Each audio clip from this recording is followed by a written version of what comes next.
व्यक्ति के संघर्ष के लिए, किसी समाज के संघर्ष के लिए, किसी चीज़ के संघर्ष के लिए कोई जेल में जाता है। कोई अन्याय के खिलाफ अगर जेल में जाता है, समझे ना? अन्याय हो रहा है, उसके खिलाफ वो अपनी एक्टिविटी कर रहा है और तब जेल में जाता है तो उसकी लोग तारीफ़ें करते हैं। आने वाली जनरेशन याद करती है कि भाई हम वो लोगों की संतानें हैं जो कभी हमारे देश की स्वतंत्रता के लिए, कभी किसी अन्याय के लिए जेल जा रहे हैं या जो भी किए हैं। उस पे कोई गर्व भी कर सकता है, लेकिन ये यहाँ पे आप देखिए इनका जस्टिफिकेशन किस चीज़ का है कि बलात्कार के केस में जेल जा रहा है और उसमें ये जस्टिफिकेशन दे रहे हैं कि ये तो भगवान की लीला है। हाँ, देख लीजिए, चेहरा देख लीजिए तो, चेहरा देख के आपको क्या लगता है कौन है ये? बताइए आप हमें। प्रेमानंद ही है ना? कौन है? एक व्यक्ति पहुँचता है प्रेमानंद के पास और पूछता है आसाराम के बारे में। आसाराम सुनिए, पूरा आप सुनिए और देखिए वो क्या रिप्लाई क्या दे रहा है।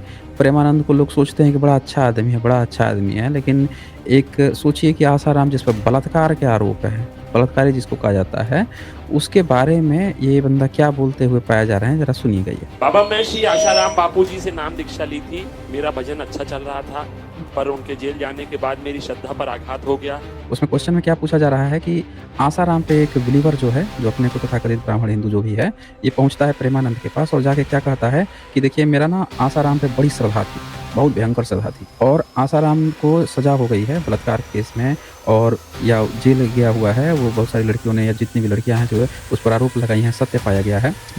तो उस कारण से इसको आघात पहुँचा है आस्था का। ये बंदा ये बोल रहा है। अब यहाँ पे दिखाया जा रहा है कि प्रेमानंद महाराज का आसाराम के बारे में क्या कहना है, वो ज़रा सुनिए आप देखिए कि क्या कोई व्यक्ति अगर सज़ा व्याप्त है, अब इसकी आप लोग देख लीजिएगा क्या है जो भी है, लेकिन प्रेमानंद का ये जो स्टेटमेंट है, वो कहीं से भी क्या सही है? सुनिए ज़रा ध्यान से। पहली बात इसलिए हम कहते हैं कि भगवान का लीला विलास चलता रहता है। अच्छा, इस बात पे जाओ वो जेल में है, जेल में तो सुनिए आपने, भगवान का लीला-वीला चलते रहता है। ध्यान से सुनिए, प्रेमानंद जो है क्या कह रहा है कि भगवान का लीला-वीला चलते रहता है और वो जेल में है। कौन जेल में है?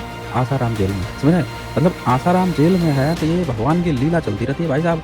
अच्छा भगवान जो है वो इतना गज़ब का भगवान है भाई साहब कि बाकी लोग जेल में जाते हैं तो अपराधी हो जाते हैं, ठीक है? चोर उचक्के जाते हैं, वो सब तो भगवान की लीला कर रहे हैं भाई साहब। जितने भी चोर उचक्के गए हैं, डकैत गए हैं, तो वो तो भगवान की लीला है भाई साहब। ये तो इस तरह से प्रमोट किया जा रहा है कि कोई भी बलात्कारी जो है बलात्कार कर देगा और जेल जाएगा, कहेगा भाई भगवान की लीला है जो मुझे जेल में। आगे तो और खतरनाक बोलता है, ज़रा सुनिए आप, ज़रा ध्यान से सुनिए, पूरी बात सुनिए इनकी कहानी क्या चल रही है यहाँ पे। पहली बात इसलिए हम कहते हैं कि भगवान का लीला विलास चलता रहता अच्छा, है। इस बात पे जाओ वो जेल में है। अच्छा, जेल में तो क्या, जेल में तो ठाकुर भी पैदा हुआ था। हाँ, सुन लिया आपने? जेल का क्या है भाई साहब?